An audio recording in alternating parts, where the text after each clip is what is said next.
अस्सलाम वालेकुम जी संगियो ते बेलियो ते मुसाफराने शौक ने मुसाफरो। अज अस मौजूद हैं गुजरावाला रेलवे स्टेशन पर। असा नाल मौजूद ने हाफिज जी हाफिज शहजाद असलम साहब।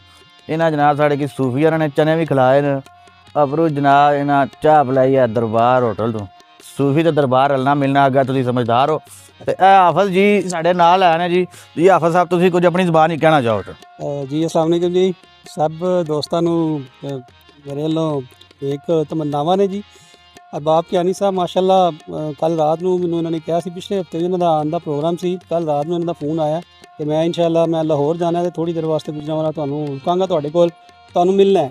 ਤੇ ਮੈਂ ਕਿਹਾ ਚਲੋ ਜੀ ਸਾਡੇ ਵਕਤ ਜਾਗਣਗੇ ਸਾਡੇ ਦੋਸਤ ਦੇ ਨਾਲ ਮੇਰੀ ਮੁਲਾਕਾਤ ਹੋ ਜਾਏਗੀ। ਤੇ ਜੇਲਮ ਦੇ ਖਿੱਤੇ ਦੇ ਨਾਲ ਤੇ ਵੈਸੇ ਸਾਨੂੰ ਇਸ਼ਕ ਹੈ ਮੁਸਾਫਰਾਂ ਸ਼ੌਕ ਨੂੰ ਕਿਉਂਕਿ ਜੇਲਮ ਦੇ ਖਿੱਤੇ ਦੇ ਵਿੱਚ ਟਿੱਲਾ ਜੋਗੀਆਂ ਔਰ ਟਿੱਲਾ ਜੋਗੀਆਂ ਮੁਸਾਫਰਾਂ ਸ਼ੌਕ ਦੀ ਕਹਿ ਲਓ ਕਿ ਰੂਹ ਹੈ।